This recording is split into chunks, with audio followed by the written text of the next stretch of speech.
నమస్తే, welcome to HCV news. బులెటిన్లో ముందుగా హెడ్లైన్స్ చూద్దాం.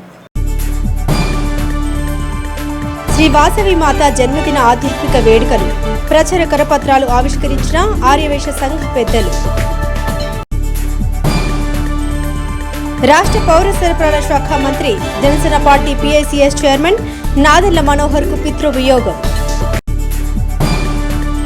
స్థానిక బోస్ రోడ్లో గల శ్రీ వాసవి కన్యకా పరమేశ్వరి అమ్మవారి ఆలయంలో వేంచేసి ఉన్న శ్రీ వాసవి మాతా జన్మదినోత్సవ వేడుకల్ని ఈ నెల 26వ తేదీన అంగరంగ వైభవంగా నిర్వహించేందుకు ఏర్పాట్లు జరుగుతున్నట్లు దేవస్థాన సత్రం కమిటీ ఆపద్ధర్మ అధ్యక్షులు నూకల వెంకట వేణుగోపాలరావు పేర్కొన్నారు. ఈ సందర్భంగా బుధవారం ఆలయంలోని సత్ర ప్రాంగణంలో పూజా కార్యక్రమాలు నిర్వహించి ప్రచార కరపత్రాలు కమిటీ సభ్యులతో ఆవిష్కరించారు. అనంతరం నిర్వహించిన మీడియా సమావేశంలో మాట్లాడారు. వాసవి పెనుగొండ క్షేత్రం పీఠాధిపతి శ్రీ ప్రజ్ఞానంద సరస్వతి బాలస్వామిజీ ఆశీస్సులతో ఈ ఉత్సవాలు నిర్వహించబడుతున్నట్టు తెలిపారు. ఈ నెల 26వ తేదీన ఉదయం నుండి సుప్రభాత సేవ, వైశ్య పతాక ఆవిష్కరణ, గణపతి పూజ, కులదేవతకు అభిషేకాలు, శ్రీ వాసవి మాతకు ఆర్యవేశ ముత్తైదులచే సామూహిక కుంకుమార్చన పూజలు ఉంటాయని తెలిపారు. అనంతరం అమ్మవారి మూల మంత్ర హోమం జరుగుతుంది. పీఠాధిపతి శ్రీ ప్రజ్ఞానంద సరస్వతి బాలస్వామిజీ ఆధ్యాత్మిక ప్రసంగం ఉంటుందని అన్నారు. ప్రతి ఆర్యవేశ కుటుంబం జన్మదినోత్సవ వేడుకల్లో పాల్గొని అమ్మవారి ఆశీస్సులు అందుకోవాలని కోరారు. ఈ కార్యక్రమంలో సత్ర కమిటీ ఆపద్ధర్మ అధ్యక్షులు నూకల వెంకట వేణుగోపాలరావుతో పాటు ఆర్యవేశ పెద్దలు, నాయకులు, వ్యాపారవేత్తలు పాల్గొన్నారు. వైశాఖ మాసంలో వచ్చేటువంటి దశమి రోజున శ్రీ వాసవి కన్యకా పరమేశ్వరి అమ్మవారి యొక్క జన్మదిన మహోత్సవంగా విశేషంగా దేశమంతా కూడా జరుపుకుంటూ ఉంటారు. వైశ్యకుల దేవత అయినటువంటి వాసవి అమ్మవారి యొక్క జన్మదినోత్సవాన్ని పురస్కరించుకొని ఆ రోజున విశేషంగా అమ్మవారికి పూజా కార్యక్రమాలు జరుగుతూ ఉన్నాయి. ఉదయం నుంచి కూడా అమ్మవారికి సుప్రభాత సేవ, తర్వాత గణపతి పూజ, పుణ్యాహవాచన, పంచగవ్య ప్రాసన, విశేషమైనటువంటి అమ్మవారికి పంచామృతములతో అభిషేక కార్యక్రమము, తర్వాత సామూహికంగా మహిళలందరి చేత కూడా ముత్తైదుల చేత కుంకుమార్చనాది కార్యక్రమము, మరి అమ్మవారికి ప్రీతిగా మరి మూలమంత్ర హోమములు, దుర్గా శ్రీ సూక్త హోమములు, విశేషమైనటువంటి పూర్ణాహుతి జరుగుతుంది. అలాగే సాయంకాలం కూడా విశేషంగా వివిధ సాంస్కృతిక కార్యక్రమాలతో దివ్య రథోత్సవ మహోత్సవం కూడా జరుగుతుంది. కావున ఈ యొక్క పూజా కార్యక్రమాలు అమ్మవారికి విశేషంగా జరుగుతున్నాయి. కాబట్టి ఈ యొక్క ఉన్నటువంటి వైశ్యులందరూ కూడా ఈ యొక్క అమ్మవారి యొక్క జన్మదిన మహోత్సవాల్లో పాల్గొని అమ్మవారి యొక్క పరిపూర్ణమైనటువంటి అనుగ్రహానికి పాత్రలు కావాల్సిందిగా కోరుతూ ఉన్నాము. మరి ఈ యొక్క జన్మదిన మహోత్సవం నందు మరి అందరూ కూడా దంపతులుగా విచ్చేసి అమ్మవారిని దర్శించుకొని కులదేవత అయినటువంటి ఆ వాసవి అమ్మవారి యొక్క పరిపూర్ణమైనటువంటి అనుగ్రహం మీ అందరికీ కూడా కలగాలని చెప్పేసి ఆశిస్తూ, ప్రతి సంవత్సరం లాగానే ఈ సంవత్సరం కూడా మన మహిళలకు కుంకుమ పూజలు ఏర్పాటు చేశాము. సామూహికంగా కుంకుమ పూజలలో పాల్గొనే వాళ్ళు ముందుగా దేవస్థానంలో ఆఫీసులో సంప్రదించి మీ పేరు నమోదు చేసుకోండి. వారికి తగు ఏర్పాట్లు చేస్తానికి అవకాశం ఉంటుంది. 6 గంటల 45 నిమిషాల నుంచి 8 గంటల 45 నిమిషాల వరకు బెంగళూరుకు చెందిన సామాజిక కార్యకర్త, స్వరకర్త, రచయిత విదుషిమణి పామిడి నాగమణి మనోహర్ గారిచే సామూహిక భజన కార్యక్రమం ఏర్పాటు చేశారు. చాలా బాగుంటుంది ఈ కార్యక్రమం. ప్రతి ఒక్క ఆర్యవైశ్య కుటుంబం కూడా ఈ కార్యక్రమంలో కూడా పాల్గొనాలని కోరుచున్నాము. ఖచ్చితంగా 7 గంటలకు సాయంత్రం అమ్మవారి రథం ఊరేగింపు ఉంటుంది. మన ఆర్యవైశ్యులందరూ కూడా దంపత సమేతంగా, కుటుంబ సమేతంగా పాలు పంచుకుని ఈ కార్యక్రమంలో అమ్మవారి సేవ చేసుకుని అమ్మవారి కృపకు పాత్రలు కావాలి. అట్లాగే రథోత్సవం అయిన తర్వాత దేవస్థానం వారి ఏర్పాటు చేయబడిన ప్రసాదాలు కూడా తీసుకుని అందరూ కూడా అమ్మవారి కృపకు పాత్రలు కావాల్సిందిగా కోరుకుంటున్నాము. ఈ కార్యక్రమానికి తెనాల్లో ఉన్న పట్టణ ప్రజలు, వైశ్యులు అందరూ కూడా పాల్గొని స్వామివారి ఆశీస్సులు, అమ్మవారి ఆశీస్సులు తీసుకొని అమ్మవారి జన్మదినోత్సవాన్ని, అంటే గవర్నమెంట్ ఆత్మాహుతి దినాన్ని ఎలా అయితే గవర్నమెంట్ ప్రోగ్రామ్గా ప్రకటించిందో మనం చేసే ఈ కార్యక్రమాన్ని భవిష్యత్తులో గవర్నమెంట్ కూడా దీన్ని కూడా అలా ప్రకటించే అవకాశాలు కూడా ఉంటాయి. మన్ని గవర్నమెంట్ అంటే ప్రజల చేత ఎన్నుకోబడ్డ ప్రభుత్వమే మనని గౌరవించి, కులాన్ని గౌరవించి, అమ్మవారిని గౌరవించి అమ్మవారి ఆత్మాహుతి దినాన్ని గవర్నమెంట్ ప్రోగ్రామ్గా అనౌన్స్ చేసింది. కాబట్టి మనం కూడా మన వాళ్ళు పైగా ఆ రోజు ప్రతి వాళ్ళు షాపులు ఎట్లాగో ఆదివారమే షాపులు ఖచ్చితంగా కట్ చేసి, అంటే ఆపేసి ఈ ఉత్సవాల్లో పాల్గొని ఊరేగింపుని అద్భుతంగా తెనాలిలో మన ఊరేగింపు కన్నుల పండుగ ఉండేటట్టుగా మీరందరూ కూడా సహకరించి అమ్మవారి ఆశీస్సులు పొందాలని కోరుకుంటాం. జై వాసవి. ప్రత్యేకమైన కార్యక్రమాలు ఉన్నాయి. అందులో ముత్తైదుల చేత కుంకుమ పూజ ఒకటి, అలాగే సాయంత్రం పూట ఈ వాసవి సిస్టర్స్ వాసవి అమ్మవారి సామూహిక భక్తి సంకీర్తనలో పాల్గొనడం అనేది చాలా వినూతన కార్యక్రమం. ఊరేగింపు, ఈ 3 కార్యక్రమాల్లో తెనాలిలో ఉన్న 6 వయసులు భార్యాభర్తలు అంటే దంపతులతో విచ్చేసి ఏ కార్యక్రమంలో పాల్గొన్నా అమ్మవారి ఆశీస్సులు అందుకోవడం తథ్యం. ఇది నిరూపణ కూడా ఉన్నది. అందువలన ప్రతి 6 వయసులు దంపతులతో విచ్చేసి ఆ రోజు కార్యక్రమంలో పాల్గొనడం అనేది. మరి ఇంకొక ముఖ్యమైన సబ్జెక్ట్ ఏంటంటే ఆ రోజు పెనుగొండ వాసవి క్షేత్రాధిపతి బాలస్వామి గారు కూడా ఆ రోజుకి విచ్చేసి మన అందరి మధ్యలో వారి ఆశీస్సులు అందుకోవడం అనేది కూడా ఉంటుంది. అందువలన మన తెనాలి 6 వయసులు ఈ కార్యక్రమాల్లో పాల్గొని అమ్మవారి కృపకు పాత్రలు కావాల్సిందిగా కోరుతున్నాం. ఉమ్మడి ఆంధ్రప్రదేశ్ మాజీ ముఖ్యమంత్రి నాదెండ్ల భాస్కర్ రావు వయోభారంతో కూడిన అనారోగ్య సమస్యలతో గత కొంతకాలంగా హైదరాబాద్ కాంటినెంటల్ హాస్పిటల్లో వైద్య సేవలు పొందుతూ బుధవారం ఉదయం తుది శ్వాస విడిచారు.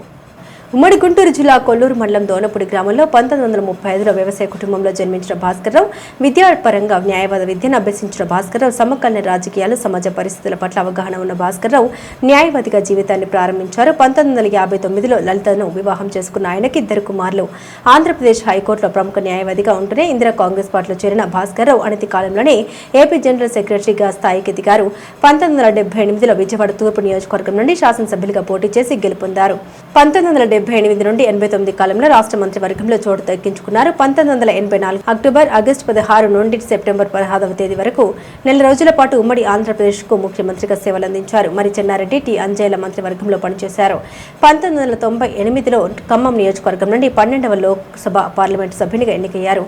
న్యాయవాదిగా, రాజకీయ మేధావిగా పరిణితి చెందిన నేతగా రాణించి ఉమ్మడి ఆంధ్రప్రదేశ్ రాష్ట్ర రాజకీయాల్లో ఒక ప్రత్యేక స్థానాన్ని పొందారు. వేమూరు తెనాలి నియోజకవర్గ శాసనసభ్యులుగా ప్రజలకు సేవలందించి మన్నన పొందారు. కాంగ్రెస్ నేతగా రాజకీయ ప్రస్థానం ప్రారంభించిన భాస్కర్రావు కేంద్ర రాష్ట్ర రాజకీయాల్లో తనదైన శైలిలో వ్యవహరించి తనకంటూ ప్రత్యేక గుర్తింపు పొందారు. ఆంధ్ర ఆత్మాభిమానం నినాదంతో 1982 మార్చి 29న నందమూరి తారక రామారావు స్థాపించిన తెలుగుదేశం పార్టీలో కీలక పాత్ర పోషించారు.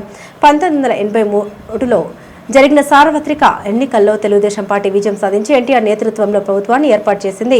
ఎన్టీఆర్ మంత్రివర్గంలో ఆర్థిక మంత్రిగా పనిచేసిన నాదెండ్ల భాస్కర్రావుకు 2వ కుమారుడైన నాదెండ్ల మనోహర్ ప్రస్తుతం ఆంధ్రప్రదేశ్ రాష్ట్ర పౌర సరఫరాల శాఖ మంత్రిగా వ్యవహరిస్తున్నారు. తండ్రి ప్రాతినిధ్యం వహించిన తెనాలి నియోజకవర్గ శాసనసభ్యులుగా 3 పర్యాయాలు మనోహర్ గెలుపొందారు. భాస్కర్రావు బతుకకాయాన్ని ఆయన నివాసంలో అభిమానుల సందర్శనార్థం ఉంచారు. గురువారం సాయంత్రం 4 గంటలకు పంజాగుట్ట శ్మశాన వాటికలో అంత్యక్రియలు నిర్వహించనున్నట్లు కుటుంబ సభ్యులు తెలిపారు.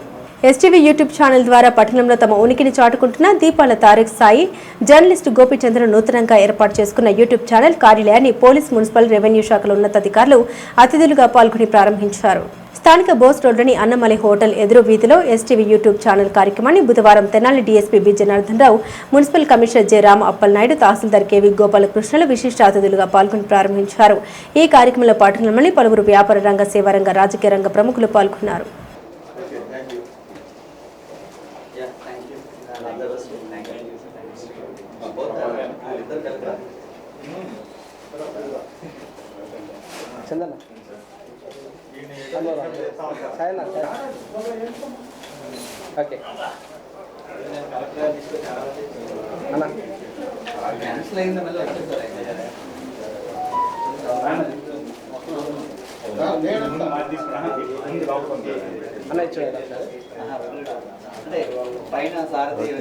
నిబద్ధత గల నాయకుడు అక్కిశెట్టి బాబురావు జీవితకాలం పార్టీకి అంకిత భావంతో సేవలు అందించారని పట్టణ టీడీపీ అధ్యక్షులు మహమ్మద్ కుద్దూస్ బాబురావుకు ఘనంగా నివాళులర్పించారు.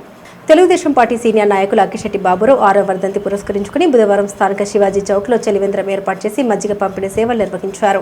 అర్బన్ బ్యాంక్ పాలక మండలి వైస్ చైర్మన్ అక్కిశెట్టి వెంకట్రావు ఆధ్వర్యంలో ఏర్పాటు చేసిన మజ్జిగ పంపిణీ కార్యక్రమాన్ని టీడీపీ పట్టణ అధ్యక్షులు కుద్దూస్ మజ్జిగ పంపిణీ ప్రారంభించి బాబురావుకు ఘనంగా నివాళులర్పించారు. ఈ కార్యక్రమంలో న్యాయవాది హరిదాసు, గౌరీ శంకర్, తాడిపోయిన హరిప్రసాద్, కుదిరవల్లి శ్రీనివాసరావు, పలువురు టీడీపీ నాయకులు పాల్గొన్నారు. ఈ రోజున కీర్తిశేషులు తెలుగుదేశం పార్టీ సీనియర్ నాయకులు అక్కిశెట్టి బాబురావు గారి 6వ వర్ధంతి సందర్భంగా మరి వారి సోదరులు వెంకటేశ్వరరావు గారు, కుమారులు కోటేశ్వరరావు గారు కలిసి మరి ఈ రోజున మరి శివాజీ చౌక్ సెంటర్లో చలివేంద్రం ఏర్పాటు చేయడం వారి పేరున చాలా ఆనందకర విషయం. ఎందుకంటే వారి జీవితం అంతా కూడా తెలుగుదేశం పార్టీకి ప్రజాసేవకి అంకితం చేశారు. చాలా నిబద్ధత గల నాయకులు. ప్రతిరోజు కూడా పార్టీ ఆఫీసును సందర్శించి పార్టీ ఆఫీసులో ఉన్నటువంటి సమస్యలు మరి ప్రజలైతే వచ్చేటువంటి గ్రీవెన్స్ని కూడా ఆయనే చూస్తూ ఎనలేని పార్టీకి సేవ చేసినటువంటి బాబురావు గారికి మరొకసారి అందరి తరపున కూటమి సభ్యులందరి తరపున ఘనంగా నివాళులర్పిస్తా ఉన్నాం. కీర్తిశేషులు అక్కిశెట్టి బాబురావు గారి 6వ వర్ధంతి సందర్భంగా చలివేంద్ర కార్యక్రమంలో భాగంగా పాదచారులకి మజ్జిగ పంపిణీ కార్యక్రమం ఏర్పాటు చేసినందుకు వారి కుటుంబ సభ్యులకి తెలుగుదేశం పార్టీ తరఫున ఎవరైతే ఆరంభం నుండి అక్కిశెట్టి బాబురావు గారితో తెలుగుదేశం పార్టీలో మమేకమై పనిచేశారో పెద్దలందరినీ కూడా పిలుచుకొని ఈరోజు బాబురావు గారిని స్మరించుకునే కార్యక్రమం పెట్టినందుకు కుటుంబ సభ్యుల్ని ప్రత్యేకంగా అభినందిస్తాను. పుట్టినవాడు గిట్టక తప్పదనేది వాస్తవం. కానీ గిట్టిన తర్వాత కూడా సజీవంగా మనతో పాటు ఉన్నాడనే భావం కలిగే విధంగా ప్రతి సంవత్సరం జయంతి వర్ధంతి కార్యక్రమాలు చేస్తాను. వాళ్ళని మనలో సజీవంగా ఉంచడానికి ప్రయత్నం చేస్తున్నటువంటి సోదరుడు అక్కిశెట్టి వెంకటేశ్వరరావు గారికి వారి కుటుంబ సభ్యులందరికీ కూడా ప్రత్యేకంగా అభినందనలు తెలియజేస్తాను. అక్కిశెట్టి బాబురావు గారు రాజకీయాల్లో సహజంగా ఇవాళ ఉన్నటువంటి పరిస్థితుల్లో రాజకీయ నాయకుడు అంటే ఎంతో కొంత సంపాదించుకుంటాడనే ఒక చెడు అభిప్రాయం ప్రజల్లో ఉంది. కానీ అక్కిశెట్టి బాబురావు గారు మటుకు తనకున్న వ్యాపారంలో, ఎందుకంటే సిమెంట్ వ్యాపారం చేసేవాడు, ఆ వ్యాపారంలో పెట్టుబడి డబ్బులు మొత్తం కూడా ఈ రాజకీయ పార్టీ ప్రచార కార్యదర్శిగా, పార్టీ నాయకుడిగా అనేక పదవులు అనిపిస్తున్నా కానీ ఉన్న డబ్బులు పోగొట్టుకొని నిలబడినటువంటి ఏకైక వ్యక్తి నాకు తెలిసి ఈ తెనాలి ప్రాంత రాజకీయాల్లో అక్కిశెట్టి బాబురావు గారు. చిన్నారుల జన్మదినోత్సవం వృద్ధుల సేవలో జరుపుకునే విధానం అభినందనీయమని గోపయ్య మనవడి ప్రతి పుట్టినరోజు ఆశ్రమ వృద్ధుల సేవలో నిర్వహిస్తున్నారని వజ్రాల రామలింగాచారి చిన్నారికి జన్మదిన శుభాకాంక్షలు తెలిపారు. మహాత్మా సేవ శాంతి ఆశ్రమంలో బుధవారం కన్నెగంటి గోపిచంద్ మనవడు హేరంబ హృదయ సాయి జన్మదినోత్సవం సందర్భంగా ఆశ్రమ వృద్ధులకు అన్నదానం చేశారు. ఈ సందర్భంగా తొలుత మహాత్మా గాంధీ మంటపంలో ప్రత్యేక పూజలు చేశారు. అనంతరం వృద్ధులకు అన్నదానం చేశారు. ఈ కార్యక్రమంలో దంతాల కిరణ్ కుమార్, మాదల కోటేశ్వరరావు ఆశ్రమ వృద్ధులు పాల్గొన్నారు. హేరంబ శ్రీ హృదయ సాయి పుట్టినరోజు సందర్భంగా మరి తల్లిదండ్రులు రమేష్ బాబు, శిరీష్ గారు, తాతయ్య, నాయనమ్మ, గోపీచంద్ గారు, పార్వతి గారు, మరి చిన్న తాతయ్య మణికుమార్ గారు, శివమల్లికమ్మ గారు, వెంకటస్వామి, ఉమాదేవి గారు, అదేవిధంగా పొన్నం విజయ్ కుమార్ గారు, కవిత గారు, లక్ష్మి గారు, మరి మాదల కోటేశ్వరరావు గారు, అందరూ దంతాల విజయ్ కుమార్ గారు అందరూ కూడా ఆశీస్సులు అందజేస్తున్నారు. ప్రతి మానవుడు కూడా చాలా సంతోషించవలసింది ఏంటంటే బిడ్డల్ని ఆశీస్సులు అందజేస్తూ పెద్దలకి ఏదో సేవా కార్యక్రమాలు, భోజనం కానీ వస్త్రాలు కానీ చేయటం వారి సనాతన ధర్మాల్లో చాలా గొప్ప విషయము. అది మన మాదల కోటేశ్వరరావు గారు, వారి కుటుంబ సభ్యులు, అదేవిధంగా కన్నగంటి గోపీచంద్ గారు, వైస్ చైర్మన్ మణికుమార్ గారు అందరూ కూడా రాశారు. మాజీ municipal vice chairman Shri Kannaganti Gopichand గారి మనవడు కన్నగంటి హేమంత్ హృదయ సాయి జన్మదినోత్సవాన్ని పురస్కరించుకొని ఈరోజు మహాత్మా సేవ శాంతి ఆశ్రమనందు వజ్రాల రామలింగాచారి గారి ఆశ్రమనందు ఈరోజు ఇక్కడ అన్నదాన కార్యక్రమం, మరి అలాగే శాంతి స్వభావుడు, భారతదేశానికి మహాత్ముడైనటువంటి శ్రీ మహాత్మా గాంధీ యందు ఇవాళ పూజా కార్యక్రమం నిర్వర్తించడం జరిగింది. మరి గత కొన్ని సంవత్సరాల నుండి మరి హృదయ సాయి జన్మదినోత్సవాన్ని వాళ్ళ తాతగారి నుండి కన్నగంటి గోపీచంద్ గారు, మరి కన్నగంటి మణికుమార్ గారు, మరి అలాగే మాదల కోటేశ్వర ఆధ్వర్యంలో ఇక్కడ నిర్వహించుకోవడం జరుగుతుంది. భారతదేశానికి స్వాతంత్ర్యం మహాత్మా గాంధీ అందించారో ఆయన చూపిన బాటలో మరి నడుచుకుంటూ మరి సామాజిక సేవ లక్ష్యంగా పరమార్థంగా మరి ఆశ్రమాన్ని నడుపుతున్నారు. అందులో భాగంగానే మరి ఎవరైతే ఇక్కడ ఈ వృద్ధుల ఆశ్రమంలో ఇక్కడ ఇంతమంది వృద్ధులకి ఒక నీడనిచ్చి వారికి ఒక మంచి ఏర్పాట్లను కైకొని ఇక్కడ ఈ ఆశ్రమాన్ని నడుపుతున్నారు సదుద్దేశంతో ముందుగా ఆశ్రమ నిర్వాహకులు వజ్రాల రామలింగాచారి గారికి హృదయపూర్వక కృతజ్ఞతలు తెలియజేస్తూ బులెటిన్ ముగించే ముందు హెడ్లైన్స్ మరోసారి. శ్రీ వాసవి మాత జన్మదిన ఆధ్యాత్మిక వేడుకలు, ప్రచార కరపత్రాలు ఆవిష్కరించిన ఆర్యవేశ సంఘ పెద్దలు. రాష్ట్ర పౌర సరఫరాల శాఖ మంత్రి, Janasena party PICS chairman Nadella Manohar కు పితృవియోగం. ఇవి బులెటిన్ అప్డేట్స్. మరిన్ని అప్డేట్స్ కోసం చూస్తూనే ఉండండి HCV న్యూస్.